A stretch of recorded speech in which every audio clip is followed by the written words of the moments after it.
Welcome to the show, which is called Sunday Chat. That's right, we're here on the sofa as we are every week and as we have been for Decades. Many years. Decades. I wonder what number show this is. Dunno. I can't work it out. You can't work it out. It's impossible to work out without looking. But hey, we're here again. 398. Oh, I don't think it is, Paul. So, yes, welcome. And we usually kick off with Richard and Paul's weather report. But before we do, we just want to say welcome to new subscribers and thank you to our old subscribers who've been here right from the start, rocking gently. Thank you. And also I'd like to say thank you to those of you who purchased photographs this week from my online coffee store, where you can buy digital downloads of beautiful photography by me. And they're lovely. Par moi. Palmois? By. By. No, that's for. Pour. Oh yeah, pour, yeah. Pa. Is pa by? Bye. Pa by. Bye-bye. Bye pa. Bye-bye. Bye. Well, do you remember Baba Papa? Baba Papa. Yeah, but they didn't talk like that. No, they didn't. But They I didn't used talk. to love Baba Papa. Did they? They just didn't. made noises, didn't No. they? Did they make noises? I think they did. They were just What's blobs. it did, didn't it? That thing with the baby in the sky and things. Baby in the sky. That, I never understood. Maybe the that. Teletubbies. Teletubbies, yeah. That was huge. Yeah, I never got it. I loved Teletubbies. I think really it was. did. I think it was huge with very young children, and sort of quite old children who are at university as well, wasn't it? It was also popular with people. Yeah, I'm not going to say any more. Who were merry. Yes. Yeah.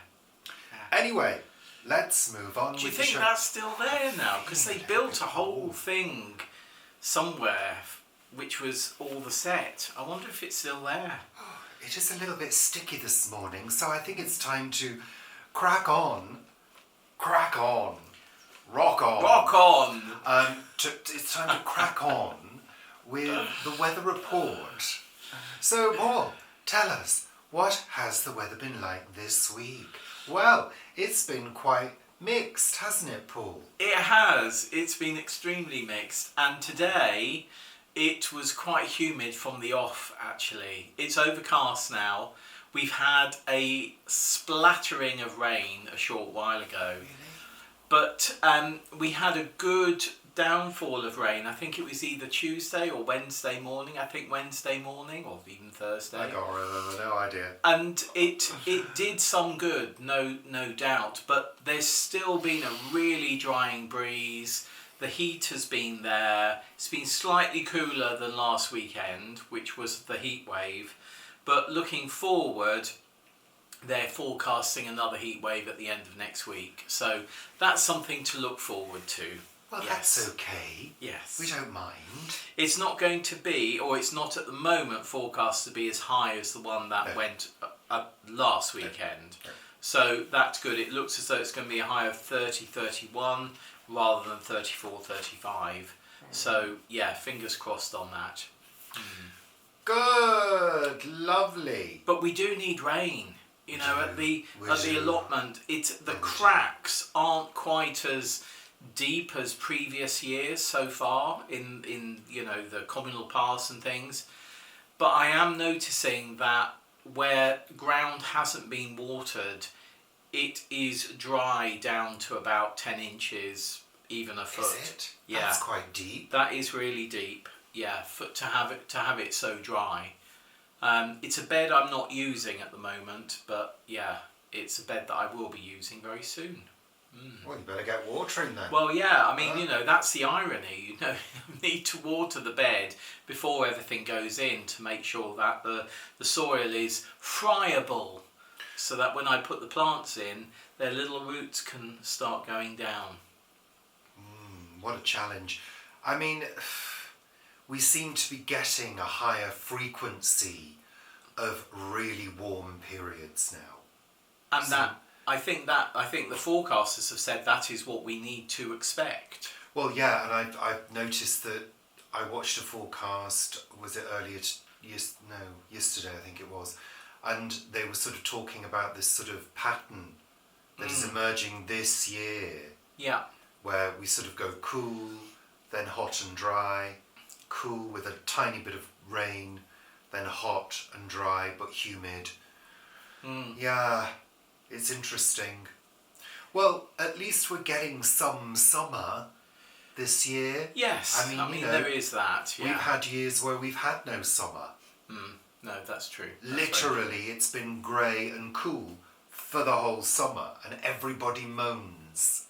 Yeah, but in the UK, everyone moans about the weather, whatever it is. Well, because it's so unreliable, and it always has been. Yeah, it has been. It has been, apart from when we were youths and there were those long hot summers that we had, because we forget the downpours of rain, because we just remember being out on bikes and things. And, I think there were 2 long hot summers, Paul. Oh, in Guernsey we had loads. Yeah, but you were Guernsey, in Guernsey. Guernsey was just blissful growing up. You were in the tiny island hobbit place of Guernsey. I was in the northwest. You were. And you all lived in bin bags there, didn't you? And you had to build little huts and things to live in. Yeah. It's hard up north. Really hard up north. Yeah. Well, the people of Birmingham are almost living in bin bags at the moment, aren't they? They still haven't cleared the rubbish. That is true. Apparently. That's unbelievable. I mean, don't get on to the government, but I mean, our government... It's amazing how useless and terrible and appalling the Conservative government was, the last one. And it's amazing and appalling and utterly ludicrous how ridiculous the current Conservative government is, which of course is called Labour this time. But it seems to be wanting to be a reverse Robin Hood, where it wants to steal from the poor and give to the rich, which of course seems to be the thing that is happening in all very progressed countries at the moment. But you're not going to go on about politics. But I'm not going to go on about politics. Well, no. I think there's something else to mention about politics. What's that? Well, I mean, the crying episode. You know what? I actually think our parliament in the UK now is just not fit for purpose anymore. No. I think it's not. The way it runs, they're like a load of baying hounds, all of them. Yeah. And I know this goes back centuries of how this has worked. Yeah. But it's time to stop all the baying and ridiculous guffawing and pathetic words that go on. Because if you compare it with other parliaments if you around compare the world, it with Scotland, if you compare it with Wales, they are adult parliaments, unlike our own. We're supposed to be, the British Parliament is supposed to be the longest standing, most prestigious, but it's full of baying. I'm not even going to say what I was going to say. I hate the way our Parliament responds All right, but to back anything. to the issue, should people, and this was a question that was asked on the BBC, should people cry at work? Now, if you're not familiar with the story, Rachel Reeves, who is she the Home Secretary, was seen... Is she the Chancellor? Chancellor, that's it, the Chancellor. She does budgets. Whatever. Who's the Home Secretary? What's it? Cooper. Yvette Cooper. That's it. Another one who just toes the line now. That's a shame because I quite liked Yvette. Yvette. I quite liked Yvette Cooper, but she's now become the Conservative version of Yvette Cooper. Rachel Reeves was seen crying. Now, she was sat behind the Prime Minister and the Prime Minister's doing his bit and she's crying with black bags under her eyes. She looked, to be honest, like a woman who hadn't slept. Which I'm sure she hadn't and for days. Had some kind of trauma going on. And, naturally, the human within me, somewhere, little tiny human, somewhere felt kind of a little bit sorry for her. But then it raises the question, should she actually have been on camera in work? Because what then happened was the money markets were affected by that, weren't they? They were, briefly. Yeah, briefly. Now, call me Richard, naive, you're naive. but really, if somebody's in that position and your actions will affect the money of the country, surely you should think twice about appearing. Because you could make an excuse and say, oh, unfortunately, Rachel's unwell today. Yeah, Yeah? could do, yeah. And you call in sick. But then that would be seen by all of the people who are baying hounds in Parliament on the opposite benches as a sign of weakness. And then they would be baying and baying and baying and going, where is the Chancellor? Let her answer her own questions. Well, is there not a Deputy Chancellor? No. Why not? Well, there is, but there isn't. They can swap around. But the thing is, I think this whole thing about crying, let's get real. Everybody cries. We all, unless you are a psychopath. So, multi-billionaires most probably don't cry because they are psychopaths. They have a mental illness. They hoard money. We're going around too we far. But yeah, I remember when I was at Bill Kenwright's, which was a bit of a toxic environment in many ways. I would be crying in the toilets on a regular basis. I remember being 30 and crying in the toilets and thinking I shouldn't be crying. Actually, crying is part of what we do as human beings. And some animals do it as well. And it should just be accepted that this happens. We all get into stressful situations. And instead of being the baying mob, people need to be the supportive element for that person who is in distress of one sort or another. Maybe distress they brought upon themselves, but there's still distress. But the question is, it depends on what. Surely it depends on what environment you are in. For example, if I was a therapist and my client comes in and I burst into tears because I've got a personal problem, I then cease to be the therapist. Yeah, and my client becomes the therapist and I become the client. Yep. That's not right in a therapy situation. I get that. I get that. A surgeon that's just about to do an operation has gone through a personal crisis, bursts into tears in the operating theatre. Is that appropriate? No, it's not. So I don't actually think it was appropriate for her to display that in front of the whole country. Well, I don't think she expected to display that, did she? And I think the media made a huge amount of it. Oh, come on.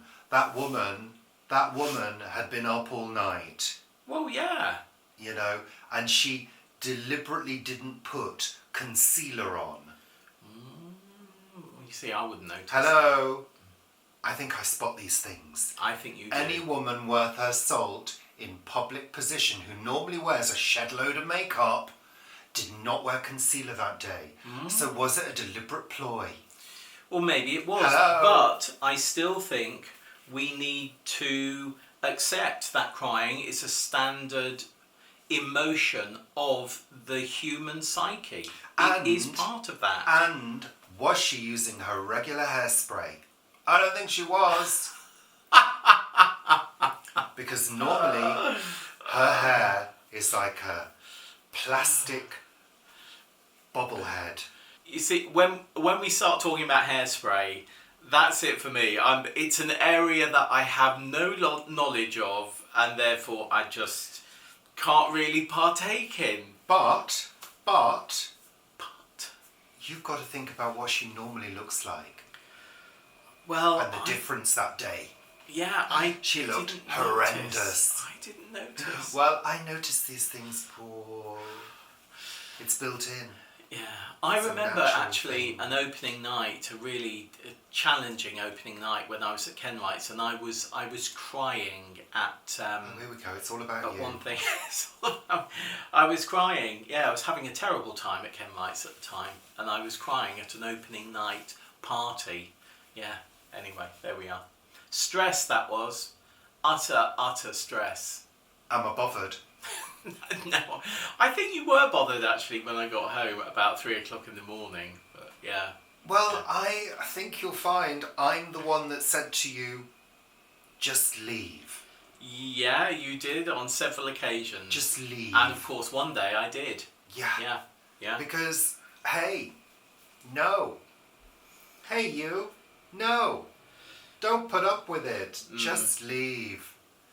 Seriously. I mean, I know people can't just walk out of their jobs, but some people do. Yeah, you did. Yeah. Yeah. But you know what? But you gave due notice. You were due holiday, so actually you did. You did the right thing. Well, the point I was going to make is that, you know, I think more and more companies think they can get away with treating people, Yeah. you know, including politics, including, you know, the House of Doodah and Lala. You know, they cannot get away. You talk about baying hounds. They cannot get away with behaving in that way and treating each other in the way that they do, you know. I mean, I think part of it is historic It is. insofar as it is actually a show. Yeah. It's a performance. But actually, I don't want my politicians giving a performance. No, I want exactly. my politicians being honest and decent and yeah, being straight up. Because I forget what I'm going to say. I finished. I've forgotten what I was going to He's say. forgot now. what I was going to say. Yeah, modern politics should be something different. And I think one of the issues is, and I think this has been raised, is its setting Yeah. in that ancient building. Mm-hmm. You know, I think if it was moved, as many governments are now, in very modern surroundings, like sort of very often like an amphitheatre, Yeah. aren't they? You know, big circular room With screens. which is actually fairer, isn't Yeah. it, in many ways? Yeah. Rather than the opposition, the government and the opposition directly facing each other, it kind of almost creates the Us and them. the arena for that kind of Yeah. whatever the word is, discord. You know, I don't know. It's probably time, and you heard it here first, to update British politics. Put it in a new building. Yeah. Get rid of that old building. Turn it into a museum. Frankly, Yeah. Yeah. you know, Definitely. and take it somewhere else. Move it to somewhere else in the country. Doesn't need to be in London. What they could do is keep the Lords where it is. Then with all the other chambers, they could turn it into a homeless hostel. Well, I think they need to Which, scrap the Lords. would be quite a good idea. They need to scrap well, no, the I Lords. don't think they should scrap the Lords. I know there's Why? been lots of talk about Why? that because you then only have one house that can scrutinise bills. And the Lords, over the years, the Lords, in sending bills back to Parliament because they haven't been approved, have meant beneficial change for the common man, which I think if you didn't have the Lords, that would not happen. I mean, Well- we're seeing it in big states, i.e. the US at the moment, where things are just being ratified and sent through. And if you had that over here, that would be happening with just one house. Well, make it truly democratic. Make it truly democratic, and give good God, no. give the vote to the people. They would never ever do that. They would never Give the ever vote do to the that. people. Do it online. I came up with Vote for an this idea years ago that I thought would be a really good TV programme. And it was called I Can Run the Country. Oh. And it would be about it would be a virtual, not a reality TV show where you've got a whole load of people who think they can run the country, and you get them together as as the cabinet, and they decide how they're going to run the country, and then you have a whole load of boffins who work out what the decisions that these people make would have, what effect it would have on the country. I think that would be a fascinating programme. Do you? Well, why haven't you done a proposal and pitched it? Because my CBA kicked in. Exactly. Yeah. There's no point in having fantastic ideas if you're going to do nothing about them. No, the thing is, I'm not sure whether I'm not sure whether I'm into fantastic ideas. Somebody else has taken that idea. That's fine. That's fine. Do it. And then when it's incredibly successful, I can say, well, actually, I said it here first. So yeah, I don't know whether that's something I would watch, Paul. Well, no, it's not something you would watch. It isn't, no, but it might be something that intelligent people would watch. Yeah. Anyway, moving on. Paul. No. Not yet. No. We went up north. We did last weekend. Which you'll have seen a little bit about on my vlogs. Richard's vlog. That's weekly. Out on Wednesday. Watch it. We featured it a little bit. It wasn't kind of, miles of footage about what we did, because it was kind of a bit of private time, a little bit of a break, a little bit of a holiday. But we went up north because it was my Auntie Maureen's 85th birthday, and she was having a not so surprise birthday after all, because she kind of found out about it. Yeah. But it was really good to see the family, the sort of extended family, my cousins and my second cousins as well. So that was, it was rather fun actually. We had a really good day. We did, yeah. Didn't we? We went back to Auntie Maureen's for a cup of tea, sat in the garden, sat on the grass in several her hours. Huge garden that she's got, and it was really good. It was really good fun. We had a nice time. It was lovely, yeah. But we enjoyed the nice weather. Yeah, it was cooler as well, up there. Much cooler. And drove back into the heat wave in our lovely little hot Fenella. We did, yeah. Fenella did really well, yeah. Apart from being like an air fryer, basically. But Fenella did really well. It's not her fault, yeah. No, it's your fault. It was hot. It was hot. For not getting the aircon sorted when I asked you to. Anywho, we've had it sorted various times. It's broken, but it needs to sort of be replaced. To be properly fixed. But unfortunately, we don't have the funds to do that at the moment. So it's fans at the ready. I think that's it. We just need to have fans. Windows open and the fans whole at the way ready. For a 4-hour motorway journey. Well, not fun. And Paul, you've been out for a couple of trips into the West End of London. I have. Haven't you? I have. If you follow my written blogs, you'll know. I went in on Wednesday to Jermyn Street Theatre to see a show called Havisham, which is based on Miss Havisham in Great Expectations. Not Mrs. Havisham. Not Mrs. Miss Havisham in Great Expectations. And it's basically an imagining of her backstory, because there's no real backstory in Great Expectations of why she is as she is. Well, that's a little remiss of Charles Dickens. Mr. Dickens. But this was really good. It sort of imagines her from a very young age, I think 2.5, up to basically why she becomes the person she becomes. Heather Alexander wrote this and performs in it. Fabulous performance, absolutely fabulous. A dear friend of mine from several decades ago when we met at the Bush Theatre, Dominique Garrard, she directed it. It really is a fabulous piece. If you see it anywhere, Havisham, do go and see it. And also what Heather is doing at the Edinburgh Fringe this year, she's doing another show And the title of that show, I've just found out today, is actually changing. And it's changing to Becoming Mrs. Danvers. Do you know why? Why? Mrs. Danvers? Why? Mrs. Danvers is the housekeeper in Rebecca. Yeah. And it's an imagining of how Mrs. Danvers became the character in the book that she is. So, yeah, if you're in Edinburgh, do have a look at that. And if you're in Edinburgh, also have a look at Helen Anker's The Essence of Audrey, which is playing there for the whole month. I think Heather's there with her new show, the Mrs. Danvers one, for a week. So, yeah, it was really interesting travelling into London, because it's not something we regularly do.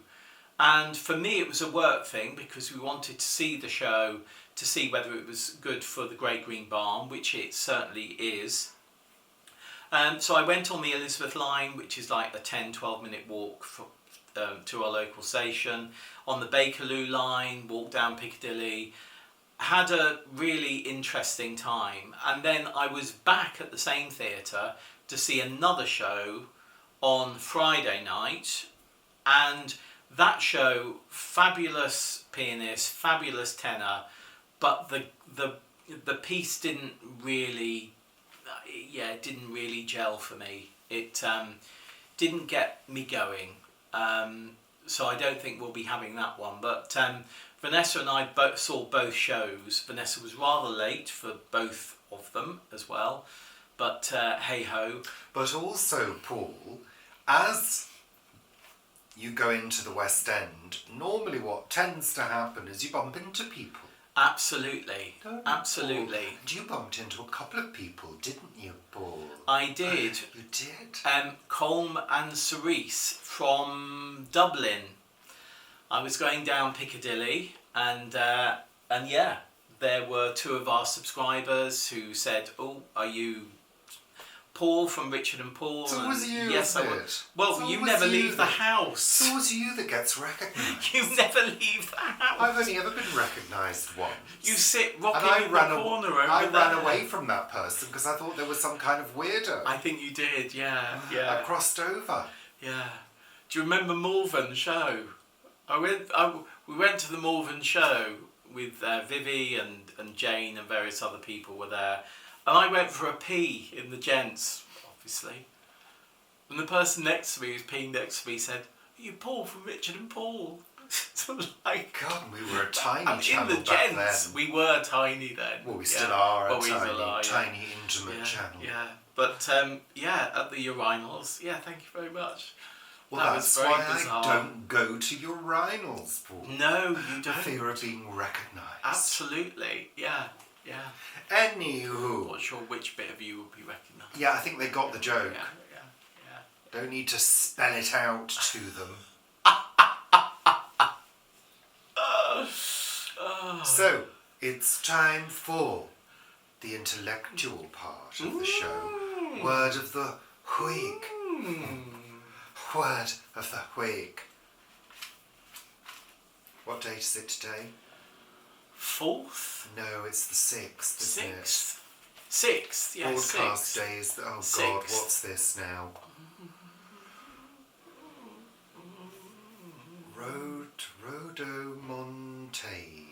Rodomontade. R. Rodomontade. Rodomontade. Rodomontade.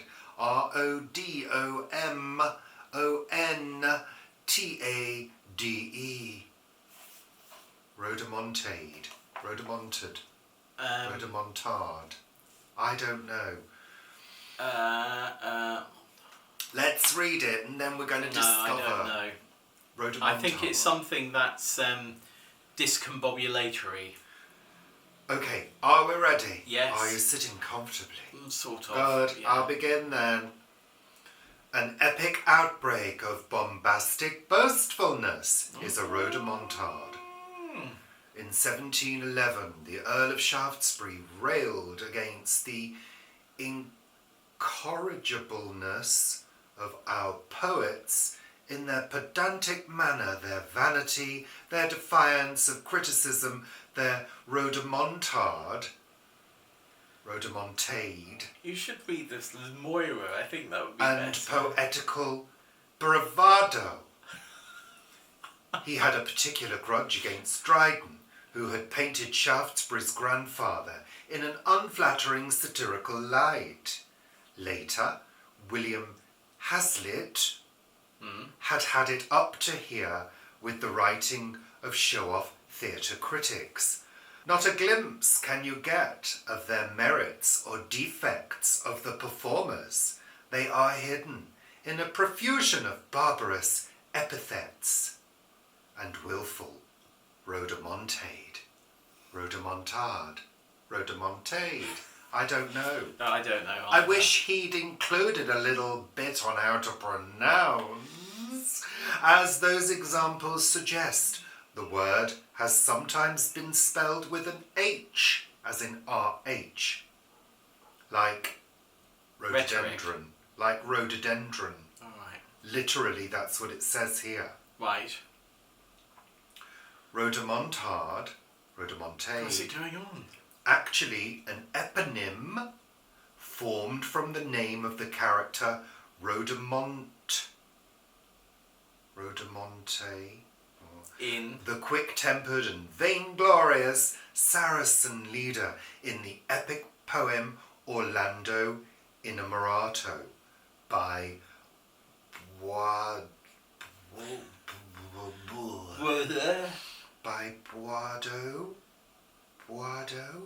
1495. Rhodamont appears too in its more famous sequel Orlando Furioso, 1532, which I also have never heard of, which was effectively fan fiction by a different author, the great, oh God, here's another name, Ludovico Ariosto, who is credited with the coining of the term humanism and died on this day in 1533. We got there eventually. So actually, the word of the thing, because it always links back to what happened on a particular day, is humanism. It's not rhodomontade or whatever at all. I don't care anymore. No, I don't think anyone does. No. Oh, goodness me. Help me. Anyway.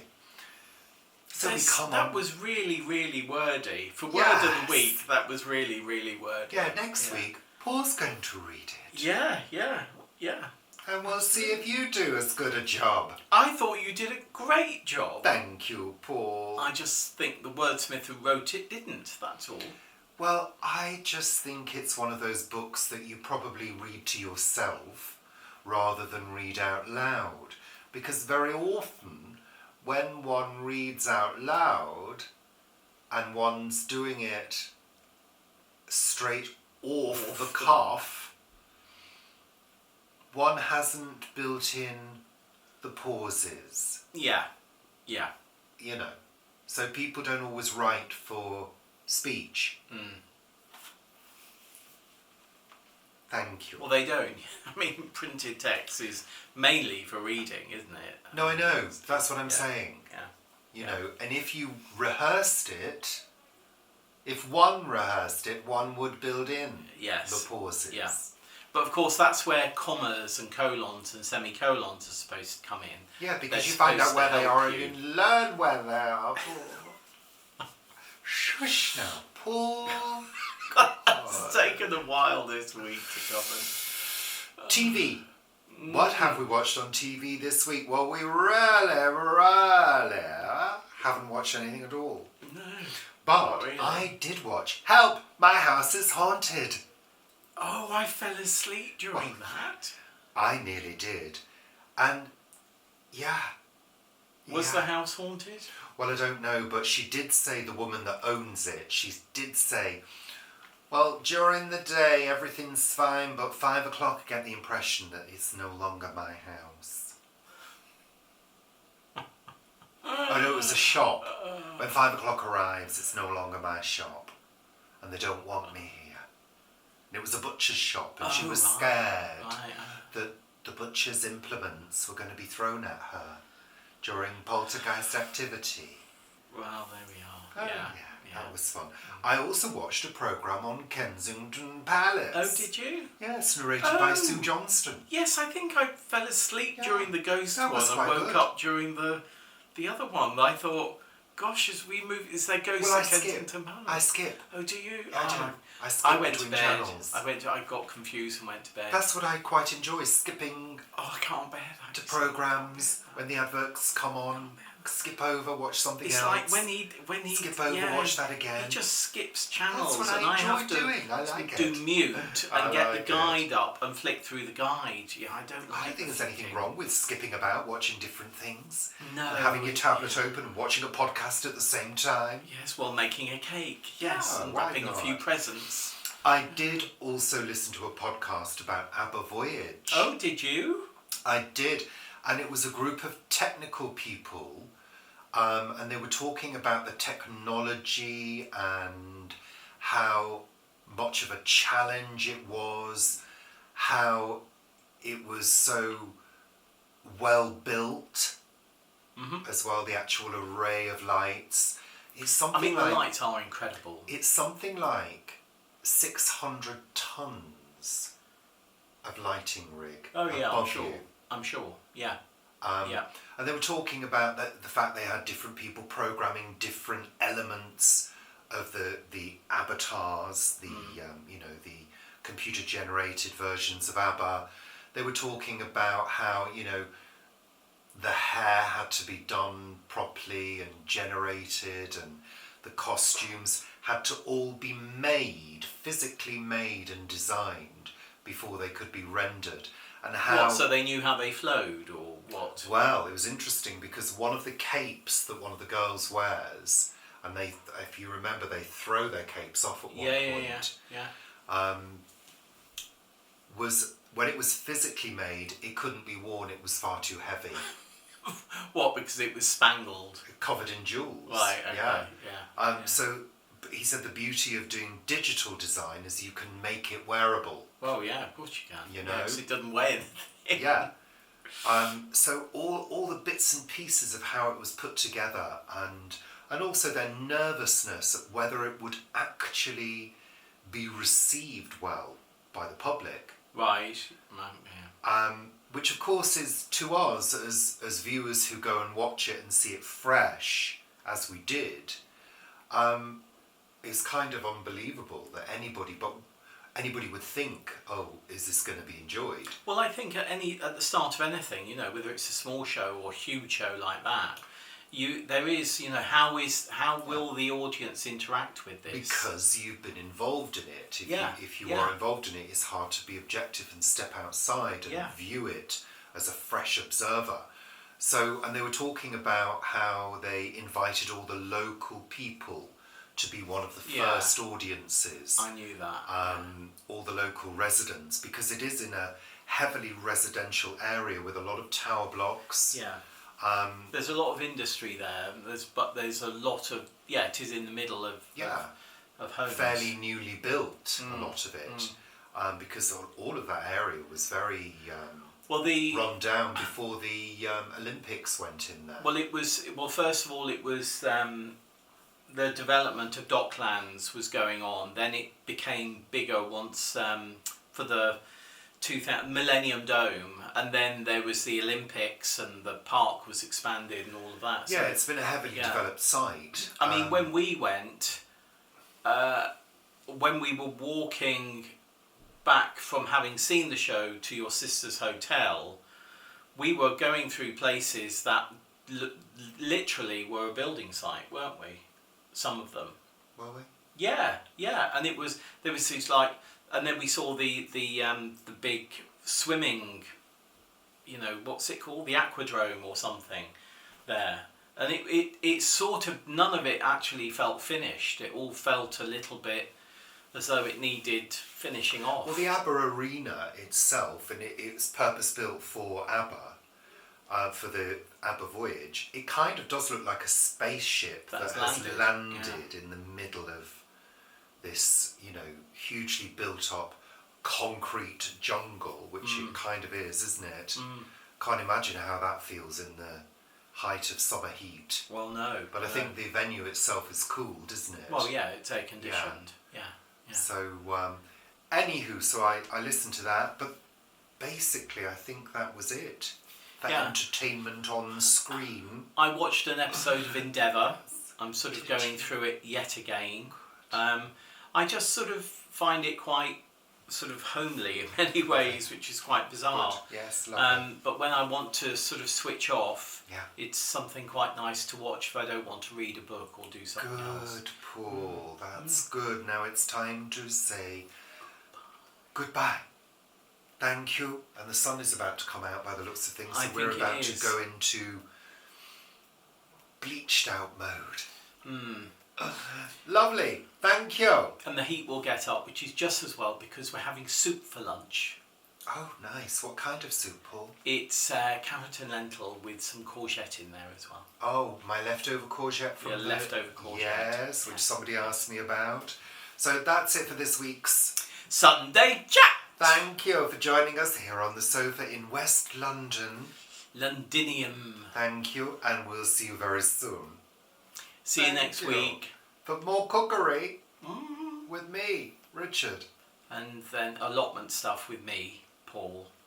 I still find it odd people get us mixed up. I know. I'm the fat short one and he's the elegant tall one. Yeah. Well, Yeah. I wasn't going to say it, but... I've got hobbit feet, he's got elven feet. Yeah. Elven feet? Yeah. Your elegant feet and your toes. Maybe not quite so much.